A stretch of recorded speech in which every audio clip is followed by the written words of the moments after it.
Yes, I'm alive and invisible. Okay.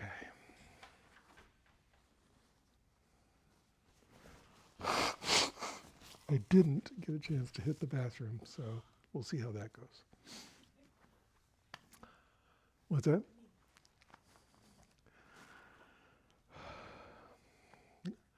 How many people have never been here before? Raise your hand. Oh, lots. And where's everybody else? What's going on this? Burning Man. Is it now? Well, it's almost building it. Yeah, but still. Okay. Um, welcome. This is, what is it? Deconstructing Yourself with me, Michael Taft. We're going to do an hour-long guided meditation. So if you're not used to sitting on the floor for an hour, sitting really, really, really still and quiet, you might want to get in a chair right now because it does end up shy. If you're not used to doing it, it's like kind of uncomfortable. Other than that, at the end of the meditation, I will give some kind of talk, hopefully for your edification, and then after that, we'll hand a microphone around. Do you want to do that, Eric? Sure. Yeah, Eric will bring around a microphone, and you can say what your experience was like, or ask questions, or whatever. And then after that, we will do a silent sit for a little while. Kind of top it off at the very end. Okay? So that's what we're going to do. Let's begin, as usual, with just a series of simple stretches. We're going to be a little more breath aware than typical when we do this. And again, with the stretches and the breathing, only do what feels good for you, right? I'm not in control of your body. You're in control of your body, so make sure that you're doing what feels good for you. So let's begin by just breathing all the way out. Not just the normal amount of all the way out, but you breathe out and then, and by the way, do it through your nose, and then really all the way out, and then lift your arms up. Breathing all the way into this much expanded rib cage, and then holding up there, continuing to breathe. Take a couple nice big breaths up there with your mouth closed, but really filling your lungs.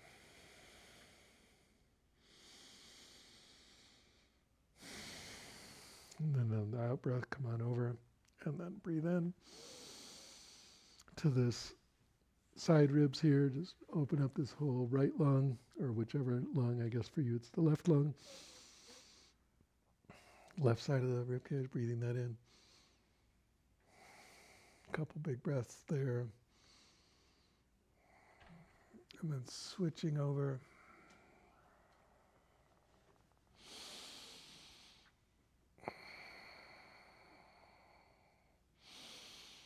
Feel all that air coming in. Lots of new fresh prana. And then coming up. Breathe all the way out. Come down in front. And then breathe into your back torso.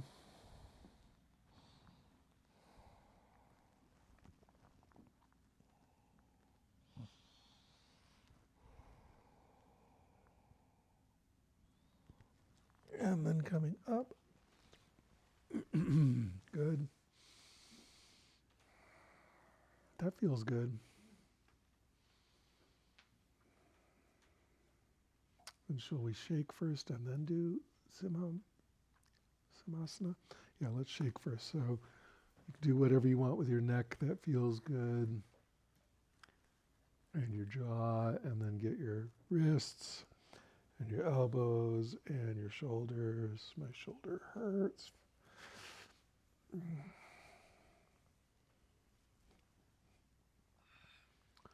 Okay, and you can, move whatever way you want, but try to move in some way. Then we're going to do our lion's pose. So nice big breath in. And then stick your tongue out and bulge your eyes. That was pretty good. Let's do another one anyway.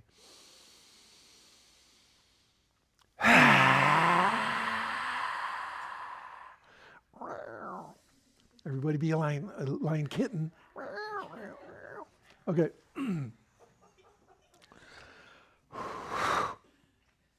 Okay, then we'll do some spinal circles one way, spinal circles the other way.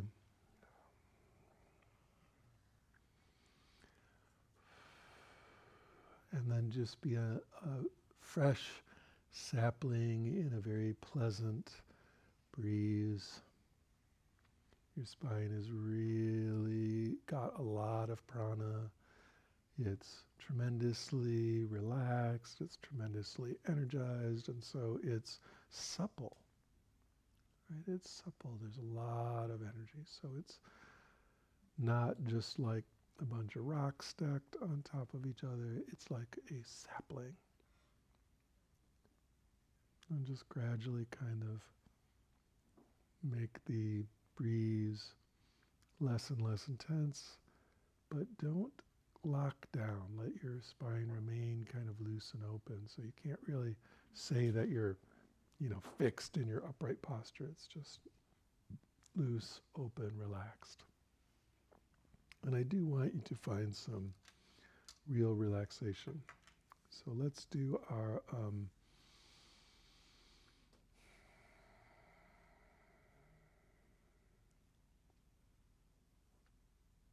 let's do a little bit of seed syllable chanting. But before we begin doing that, I want you to just grab on to your thinking mind and just set it aside. Last week we forgot to pick it back up, so hopefully it's just still sitting there, right? Just sitting next to you. So again, all you did was set it aside. The thoughts are still going.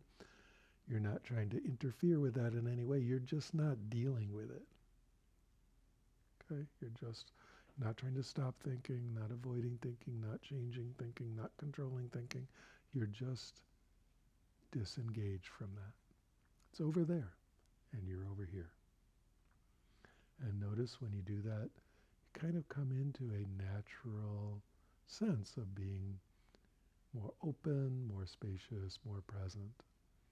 Presence when you're like this is, outside the thinking mind is much more like presence like an animal. Like you hear all the sound, you're seeing the world, you're feeling your body, you're just here, right? It's very simple. It's not some super deep esoteric thing. It's just being present and open without engaging the thinking mind. So from that place then, let's do a little bit of chanting. Doesn't take any thinking at all, right? We're just chanting and feeling the energy of the mantra and feeling what it feels like to just be present in that, present with that.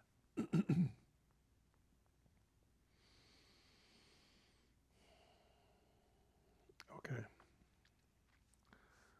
We're going to do a 3 in a row, and then 3 in a row, and then 3 in a row. So we're doing, first time we'll do Om, and then we'll do Ah, and then we'll do Hum, right? And then we'll just repeat that. Oh.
Keep going.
Okay, very good. Just rest in that openness, that presence, the energy of the mantra for a few minutes here quietly, simply remaining in presence outside any engagement with the thinking mind, just being present, being open, feeling the energy, and if you want to, noticing the coming and going of the breath.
Okay, good. Now on the in-breath, I want you to feel a sense of awareness, an energy rising. It doesn't have to be physically rising in your body, but you feel more awake, more clear, more energized. And on the out-breath, you just let go of any tension anywhere that you can voluntarily let go of. If there's tension that you need to stretch or anything to remove, don't do that. Stay real still.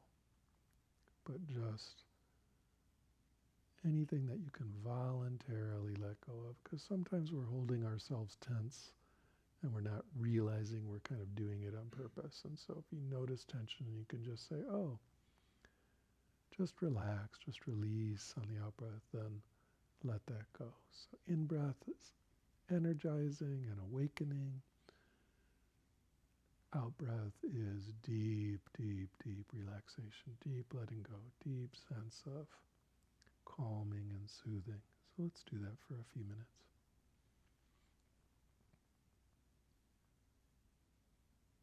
And if you want to, you can use that 3-seed syllable mantra to do it on the in-breath, the energizing. It's Om.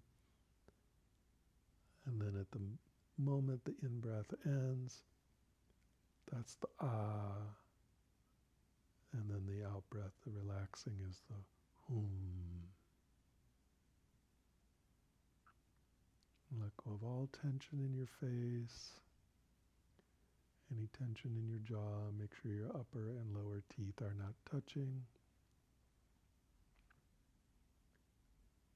Relax your voice box, which if you're making a sound means it's the same as lowering your voice. Right? But sometimes we hold tension in our larynx like that. So you just do the thing where you, same thing you would do if you were trying to lower your voice. You just open that muscle a little bit, release that muscle a little bit.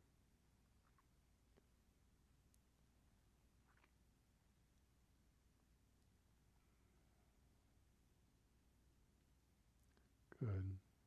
And then continuing to just breathe,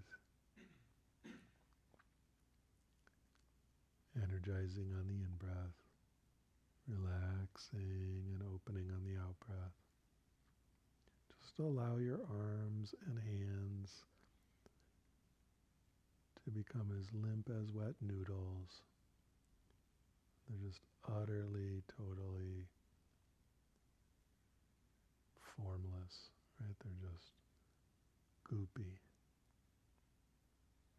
You're not going to use your arms and hands for anything for the course of the meditation. They're just allowed to go limp.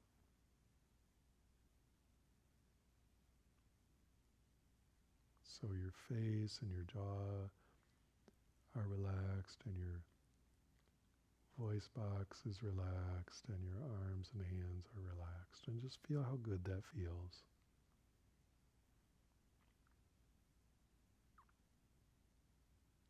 To bring in some added sense of ease and openness and lack of tension.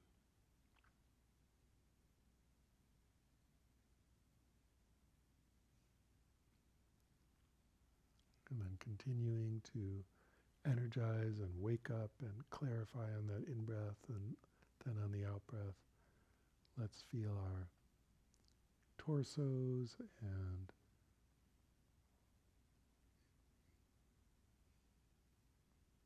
front of the body releasing and relaxing and letting go, and the back of the body releasing and relaxing and letting go. Allow your belly to just flop out. We're not trying to keep our stomach flat while we're just sitting here meditating and no one's watching anyway.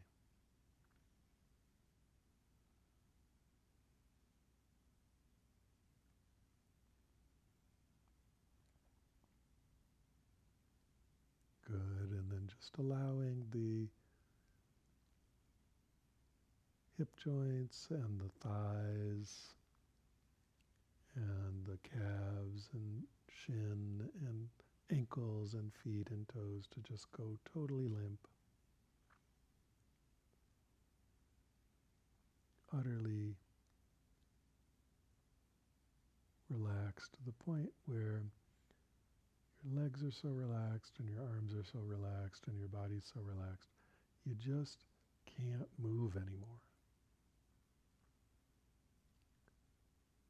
It's not motionlessness caused by tightness and holding yourself rigid.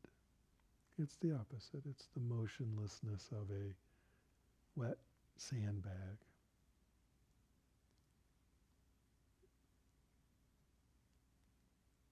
It's just so relaxed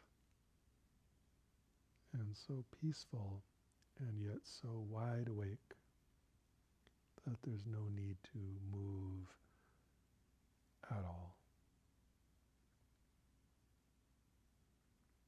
There's no urge to move at all. The feeling is staying real still feels super nice. Staying real still is what the body wants when it's super relaxed, just like when you're asleep.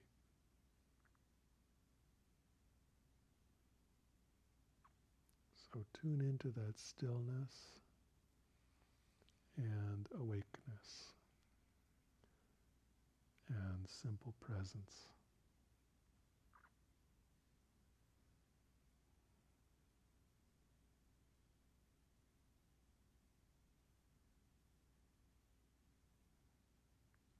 And just allow yourself to let go of anything that's still not let go.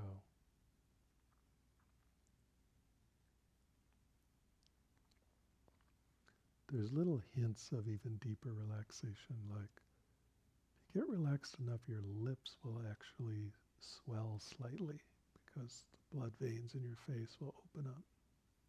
So your lips will get just a little bigger, and your hands and feet will get just slightly warmer for the same reason the blood vessels open up a little bit. So it's a thing you can do on purpose to induce relaxation, is to just notice that warmth in the lips, warmth in the hands, warmth in the feet.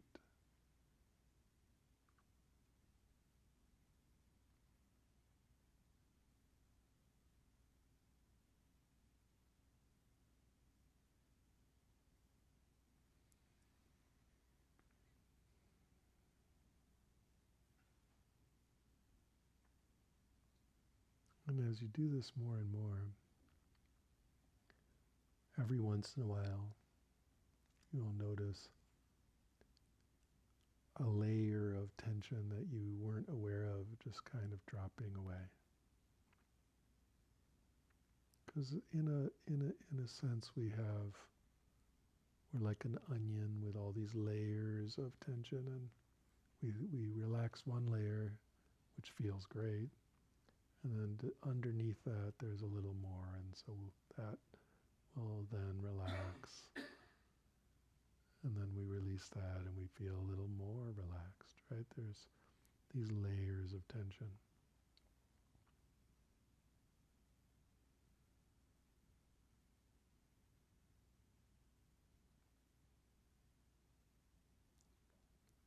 So staying nice and alert and awake, but letting go on each out-breath. Sometimes if we only focus on the letting go, we'll start to get drowsy, because our bodies usually only feel like this when we're falling asleep, and so there's kind of a natural association with sleep. So make sure you're real awake, and if you find yourself getting drowsy, you can just sit up a little straighter and or even open your eyes. It's totally fine to open your eyes. You want to stay awake.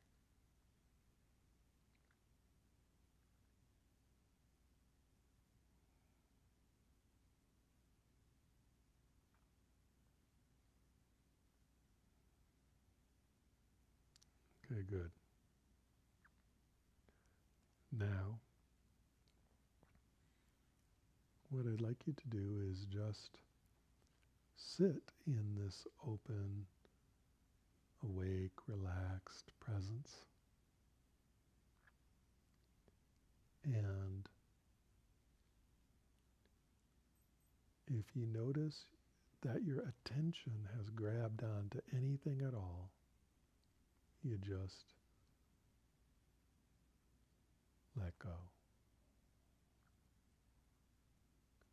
So we've got our awareness, which is just naturally wide open, but our attention grabs onto things. It might grab onto thinking. If it grabs onto thinking, we just relax the attention, come back to just spacious presence. But if it grabs onto anything else, in particular, grabs onto a sound, grabs onto a feeling in the body, grabs on to anything, it's like you've grabbed onto something with your hand. And just like you could do if you noticed you had grabbed onto something with your hand, you could just relax and let the thing drop away, drop out of your hand. Simply drop it. And that's all I want you to do, so that your attention is not staying grabbed on to anything at all. This is called what I call dropping the ball, right? It's as if you grabbed onto a ball with your hand, and all I want you to do is anytime that happens, you drop it, and then you stay simply wide open and spacious, resting and relaxing in this natural presence and relaxation and ease and openness. But if it grabs onto something else, you just relax and come back. Okay, so it's not the case that I want you to keep finding things to drop or something like that. Really, you just stay present and open. But if your mind keeps grabbing on to this or that, trying to do something, trying to pay attention to something, I don't want you to pay attention to anything. Just stay awake. Just stay present. See how that's different? So let's do this dropping the ball for a while.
Each time you find that your mind has grabbed onto something, you simply relax, let it float away.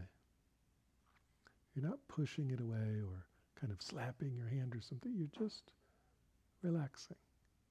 If you need to move, please do it very slowly and super quietly, because other people are meditating. Super slowly and quietly.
If I can hear you moving all the way up here, it's probably way too loud.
There's a sort of somatic quality that you can begin to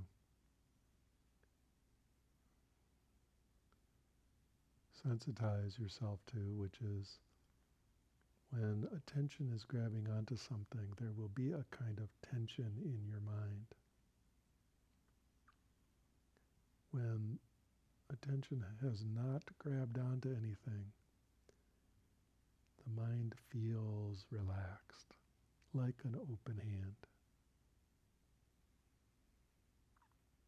But when it grabs onto something, there's kind of a subtle somatic quality of tension in your brain. Of course, this is just a feeling. There's obviously no muscles in your brain or your mind, but it feels like it. And so you feel this kind of subtle tension. Suddenly there, it wasn't there before, and then it will be there, and that's a little signal. Oh, attention has grabbed onto something. And then you just relax that, let go of that, and come back to just resting as wide open, wide awake relaxation. Simple presence, nothing to do. It's absolutely nothing to do.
Okay, good. Now,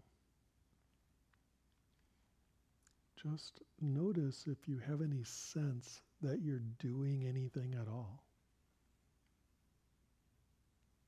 I'm meditating. I'm trying to drop the ball. I'm trying to do this. I'm trying to do that. And just release that so that you're not doing anything at all.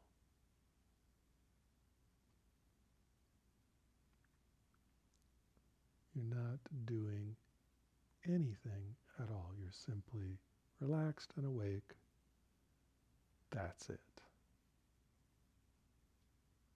Real relaxed, real awake. I'm generally going to be pretty quiet here for a long time, so let's just sit here together, relaxed and awake, not doing anything at all.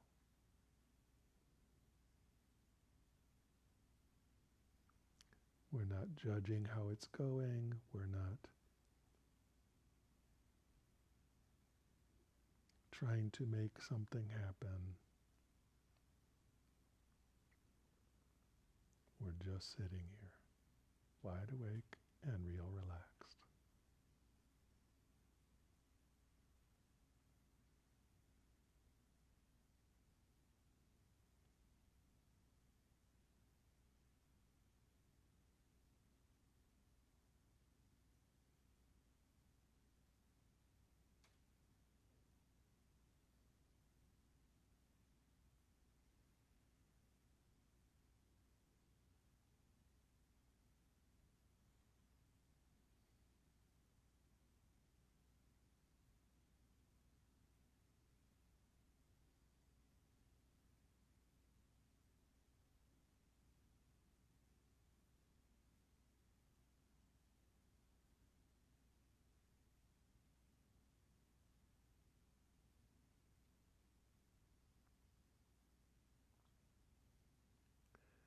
Sitting there doing a bunch of stuff in your mind on purpose and following it is doing something, right? So we're just, anytime it seems like we're doing anything busy with our mind, we just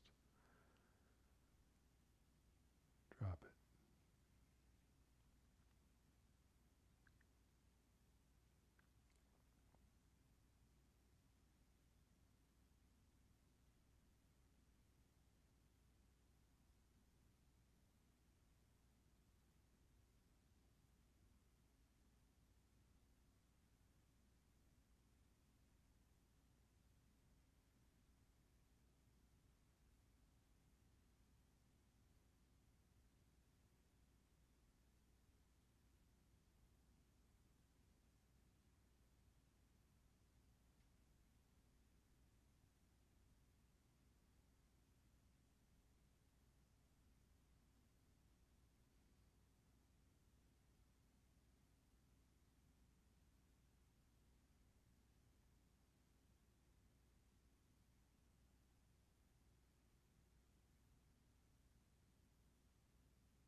just keep letting go of any sense that you're doing anything at all. Not doing with the mind, not doing with the body, not even doing things with attention. Right? You're not moving your attention to this or that. You're just resting and awake. Nobody doing anything.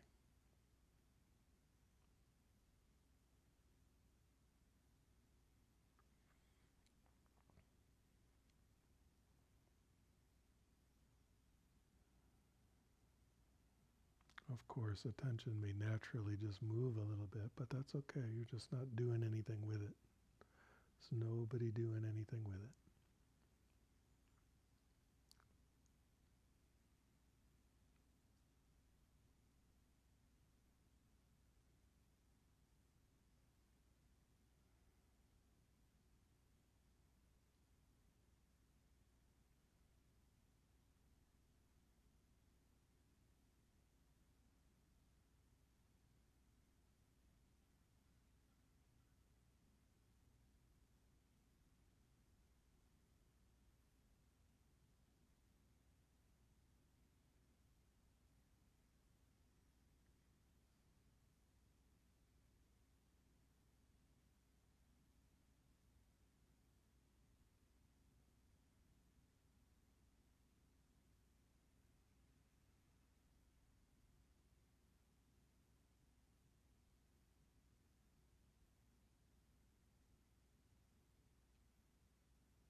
Very good. Now, let's end that, but staying in this mode of just relaxed openness, unengaged with thought. And if you can, even without the sense of anyone doing anything at all, let's allow the chant we were doing before to just manifest of its own accord. Just space itself, awakeness itself, manifesting these bija syllables through the voice.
Okay, let's end that there. Noticing that nothing actually ends. Awakeness is still wide awake. There's still nobody doing anything. Everything's just happening of its own accord.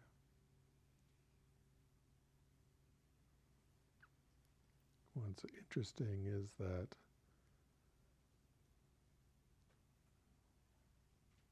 it just keeps happening.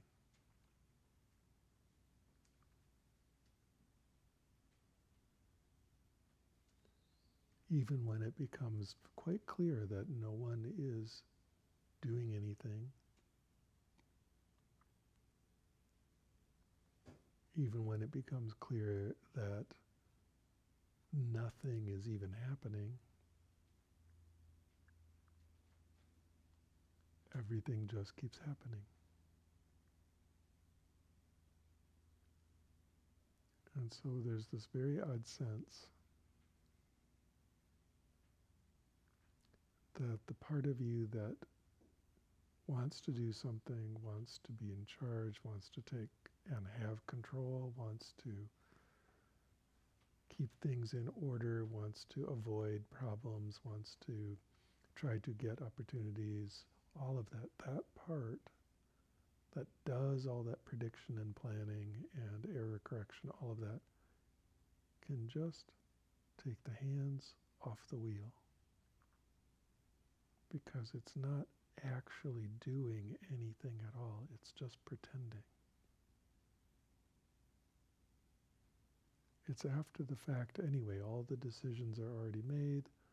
All the actions are just happening. And the thing that thinks it's doing all that is just a hallucination that happens after the fact and then takes credit.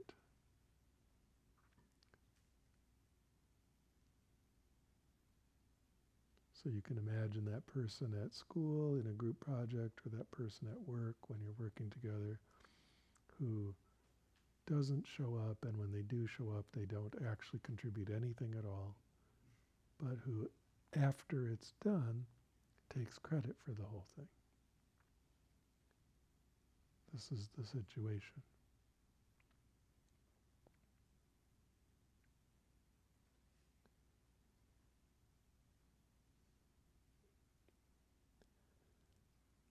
And what's funny is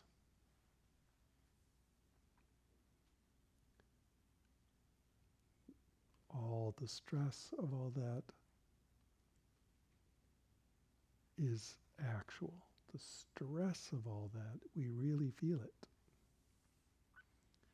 The tension around it, the worry, the anxiety, the concern, the tightness, this laying awake at night, all of that.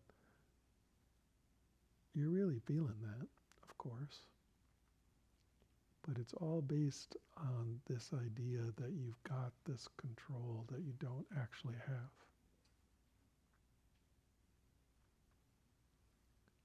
And so when you just take your hands off the wheel, you realize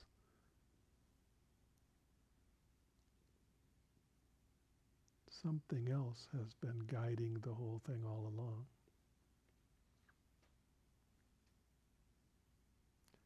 And then suddenly everything is quite a bit easier, even though nothing about it externally has changed.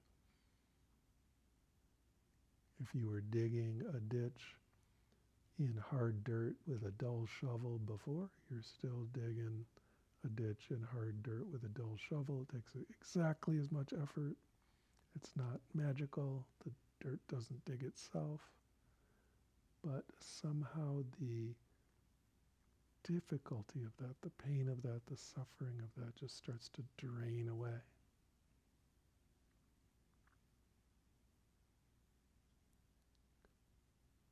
Another way to put it is the resistance to everything starts to drain away. The need to resist, to make everything different all the time, starts to just lose all its firmness. And instead, you relax. Because you realize the little man in your head, the little person in your head, is just an add-on. It's not doing anything except making you miserable. It's not doing anything except making you miserable. You don't even have to try to get rid of it. You just notice directly that it's not actually doing anything.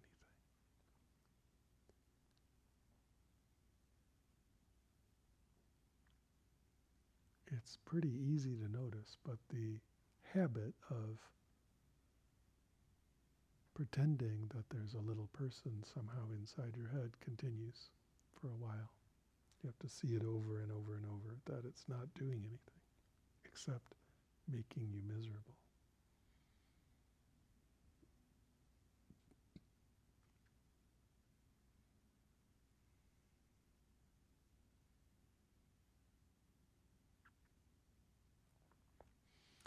As Ramana Maharshi once said, the problem is that you want what you don't have and don't have what you want.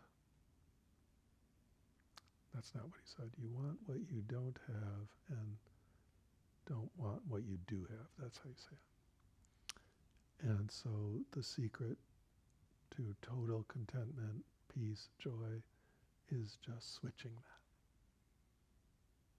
which is another way of saying stop resisting everything. Stop trying to outwit life. It doesn't work. It's what's happening.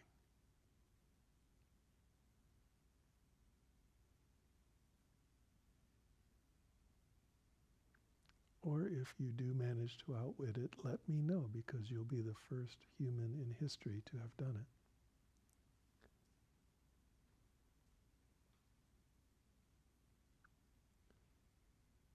So let's say we'll just keep open the possibility that that could really happen. Just let me know when it happens, okay?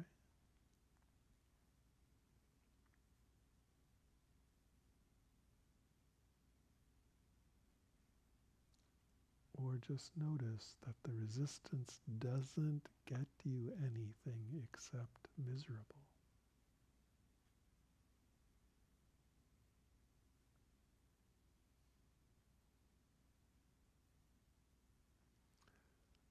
So are you going to go home and say, Michael Taft told me to give up on everything and not do anything at all and don't change?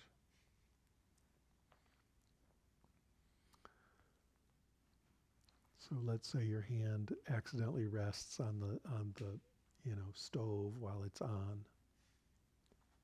Your hand is on the burner. Did I say don't pull your hand off? Because that would be doing something or changing something. Nope, I didn't say that. What I said is your hand will just do the right thing, right? It will come off. Just like everything else when it's been happening your whole life. Everything just happens. When you need to eat, you make some food and eat it. When you need to sleep, you lay down and sleep. It doesn't require this whole other level of someone kind of managing all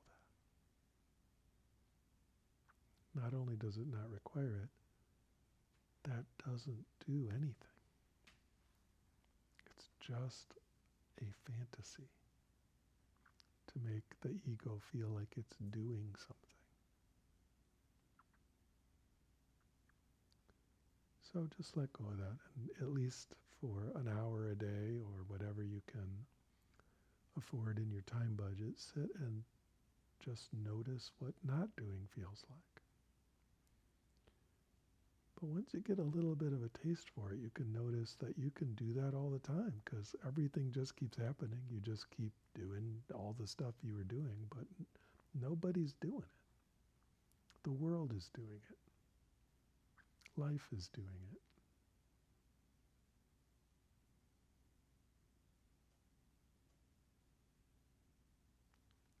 It all just happens.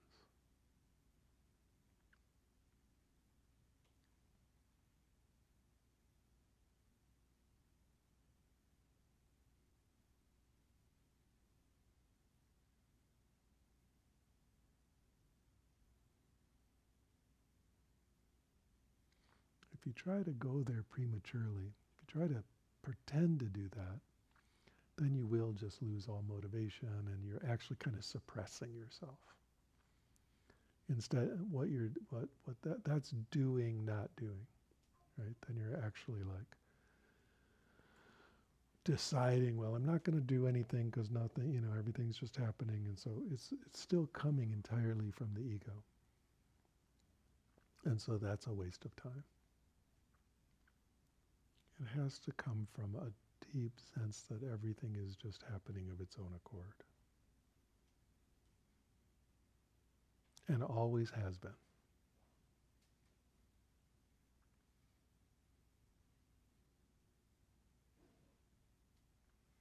So let's see if that can just get noticed. If you do notice it even a little bit, even if you're bad at it, even if you're really bad at it, but you start to notice, hey, I suck at this, but I'm kind of noticing that everything's just sort of happening.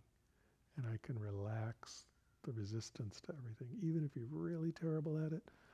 But you notice that a little tiny bit, you will experience a tremendous amount of relief. Just straight up relief. Nothing about the external world will change at all. It's not magic. It doesn't mean suddenly everything goes your way. It means you just feel better every day.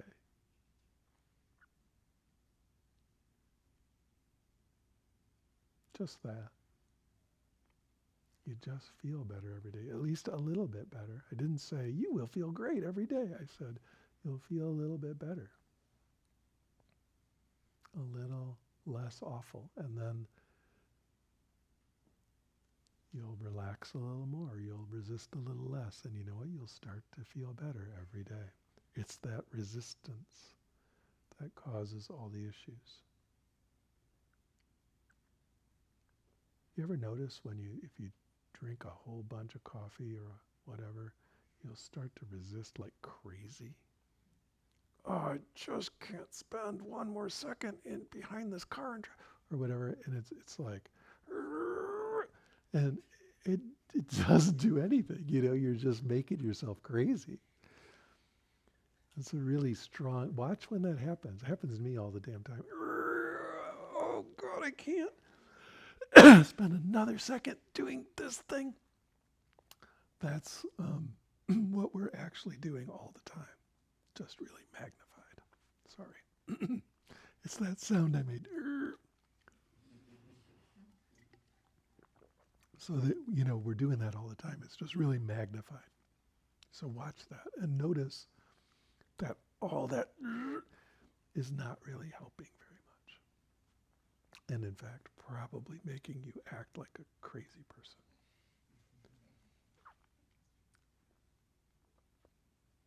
Making you miserable. To put it in a funny way, the only thing you have control over is whether you're resisting or not. Everything else is just happening, but that little sense of like, I want it to be different. It's the one thing you can decide to tighten up around, which, by the way, doesn't change anything, or you can relax.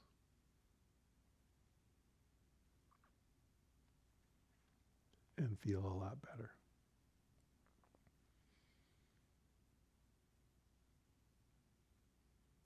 I guess that's what I have to say about that. So let's see if, Eric, do you know where the microphone is? Sam had it. There it is. Eric is highly trained in turning on microphones. I'm sure he can do it. So remember, raise your hand if you want to say something, but remember, we're broadcasting live to the internet, and please be mindful of your speech.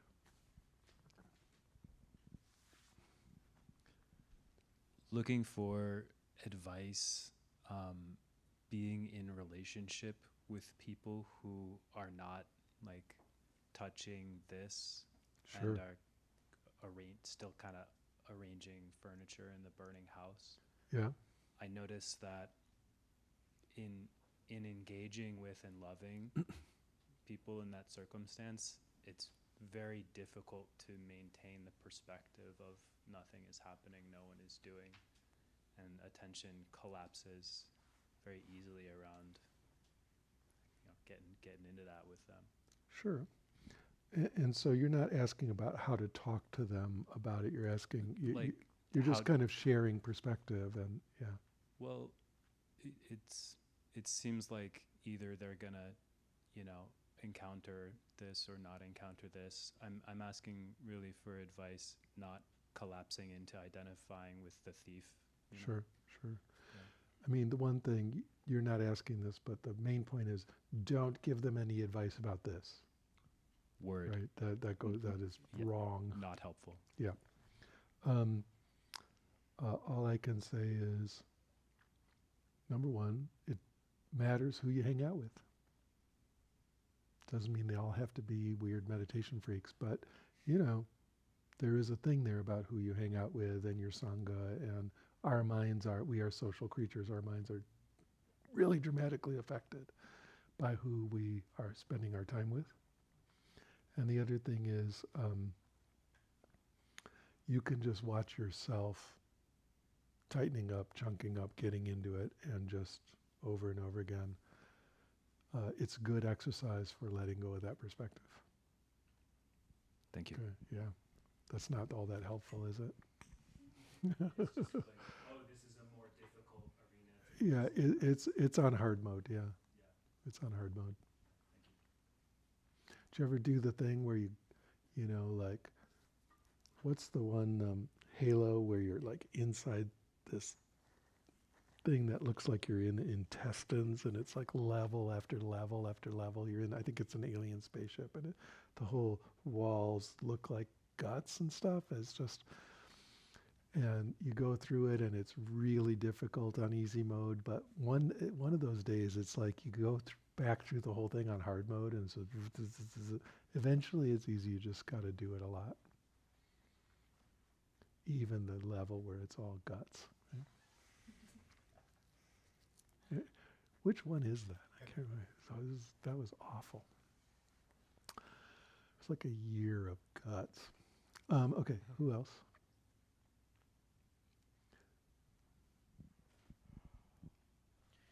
So at one point I noticed there was this bead of sweat that was coming down my face, and my hand really wanted to like go up and do something about this. Sure. And it felt as though like sit still and don't do anything were contradictory instructions, because I had to like do something to my hand to prevent it from doing that. And so like, how do I deal with that sort of thing and do the thing? The answer is it depends. It's the same answer for what do I do with my kriyas. It's the same answer. There's two different schools. One is like, if we were doing this Zen style, don't move for real or you get kicked out, right? Do not move. A fly lands on your open eyeball, don't move. Okay? The other school is, brush it away, you'll be fine. So you get to decide how to work with it. But they both work, is the interesting thing. That's why there's two different schools of how to deal with that. Same thing with kriyas. In certain traditions, you just stay still no matter what. Other traditions, okay, you're having some kriyas, so what? Both solutions work. Just stick with one or the other. Okay, thanks. What else is going on out there in meditation land?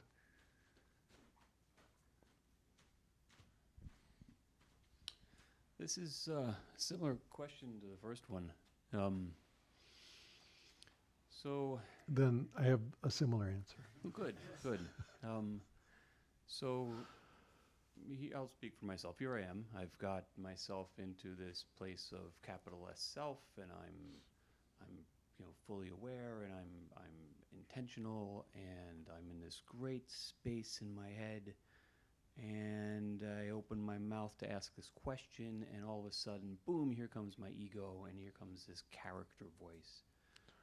Yeah, well, I any mean, that's advice what on egos how to- are, right? Hmm? That's what egos are. They're developed socially and are there for social reasons. So any advice on how to engage socially with people and maintain this this presence of the witness, if you will? Where's the witness right now? I'm not sure, hiding in there somewhere. How do you even know what's going on? Must be in there. Must be Must totally in there here, right? behind the mask or the filter or however you want to word it. It's completely just as active as it ever was, just as awake, just as aware. You're just paying more attention to something else. Yeah, I find that if I were to remain, more in the witness, more in my capital S self, my thoughts, how do I put it? They're less likely to go down a path that I hadn't intended when I began to speak. Sure. But as you do more of this, you'll recognize nothing changes. Even if the ego just gets gigantic, nothing has changed. The awakeness is still awake. Everything's just happening. Oh, there's a big iceberg of ego just crashed into the so what? Nothing has changed. Let it do its thing. Not, when you're coming from the awakeness, nothing gets in the way of that. Yeah, I suppose I'm in a rush, right? So instead of wanting to just allow this as a learning experience, oh, there goes my ego again, and once it passes, I can learn from that experience. I'm like, oh, but I really thought I was going to get to the end in that last interchange, That's all. Yeah. Yeah. Maybe you did. Yeah, maybe. It'd be nice. Maybe you did. I mean, this is what I'm saying. From the one perspective, nothing went away. Okay? Yeah, I get that. Thanks. Good. Anything else? Other reports, other comments, other questions?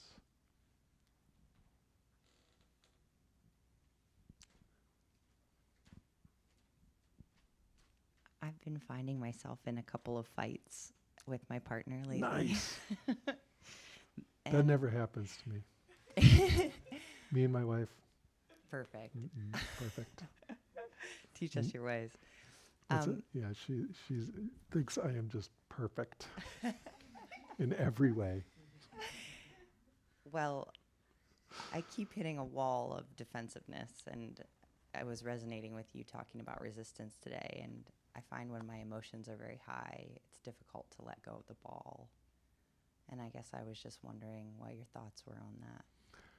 It's really kind of the same answer as the first question. That's just on hard mode. Yeah. Right? And so you get good at easy mode and get good at the middle ones, and eventually hard mode starts to become tractable. Because as I'm saying to this gentleman, nothing's actually changed.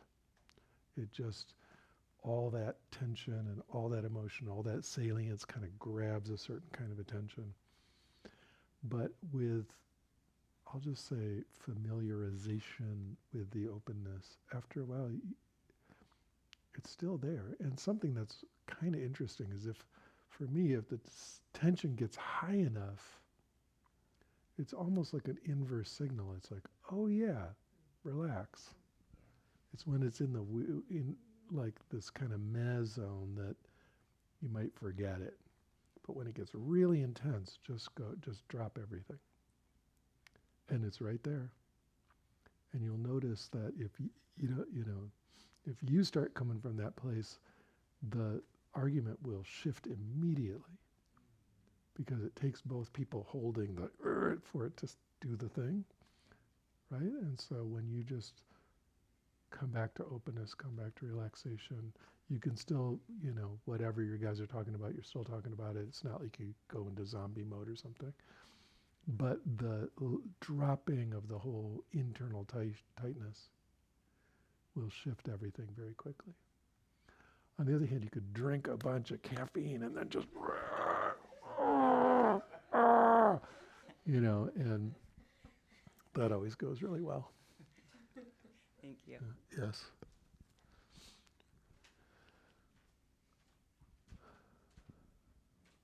Oh, I guess that's more of a comment than a question. Maybe there's a question in there. I did just want to say I really appreciated you kind of mentioning like kind of a muscle clench like in your brain. yeah. And I felt like that really helped me drop the ball easier. Like I could actually feel like which part of my brain and like my head. Isn't that funny? It only works. Some people are just somatic that way. So, and I'm one of them. So, they give that pointer. It only works for some people, but it does work. Yeah, I found like I have a very loud like kind of narrator in my head all the time. It's like very consistent.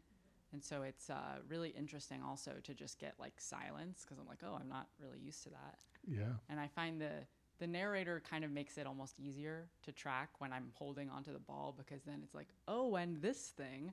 And I'm like, Right. okay, you're not supposed to, I appreciate it. You're not supposed to be talking right now. So yeah, it was kind of an interesting experience, because I'd never really felt like where in my head, almost like just being in like complete release felt. So I just really appreciated that. And then also something I've been kind of thinking about, I like your bringing up Halo, because But which one is it? I mean, can't tell you which one, but I've been kind of thinking of my meditative practice recently, and I kind of think about it as if like speed running my discomfort and my suffering for the day. And then when I actually am going about through my day, I just feel like it's so much easier to let go. Yeah. It's like, oh, I already kind of did something hard. Like, I don't really feel like I need to clench onto this. So yeah, I just kind of like your integration of that. It reminded me Thanks. of this thought. Yeah. Formal practice really helps, right? Really helps, especially if you do it in the morning. It changes the whole day.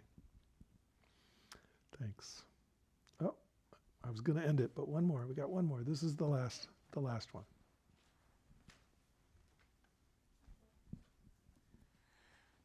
Well, I haven't properly meditated in quite some time, but I experienced this phenomena of the I dropping away and this rush of energy. Yeah, you were having a whole bunch of kriyas, right? So I was like, what is that?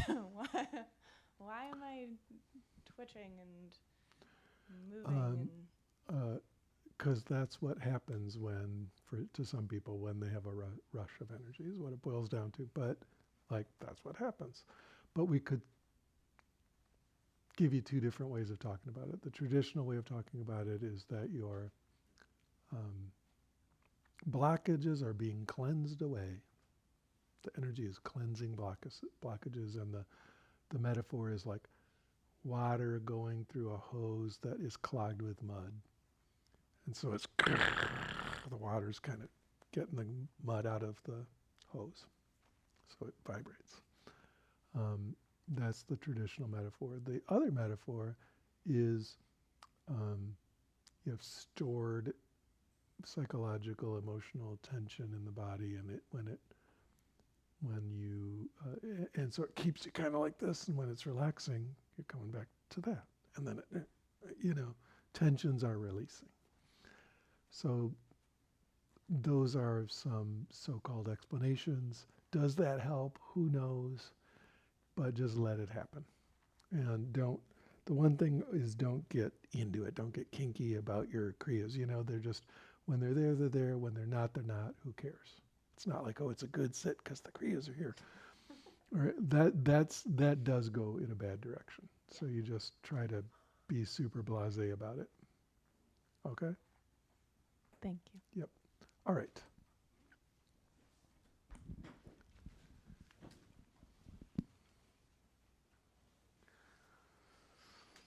Thank you, Eric.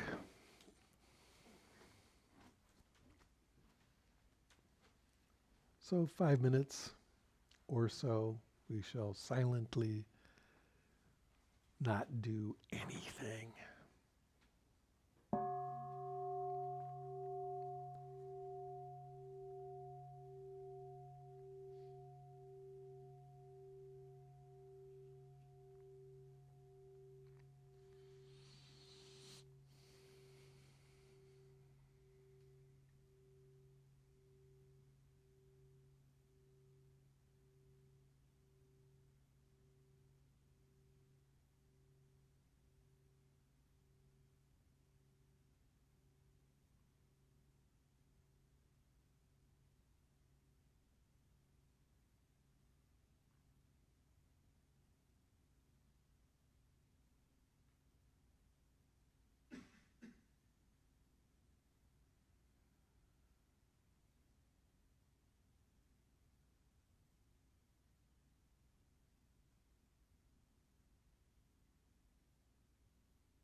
Very good. So feel free to help pile up all the cushions over there. And then after that, to hang out and have some tea and snacks and talk to each other and visit. And hopefully I'll see you again next week. Okay? Bye, everybody. Thanks for coming out.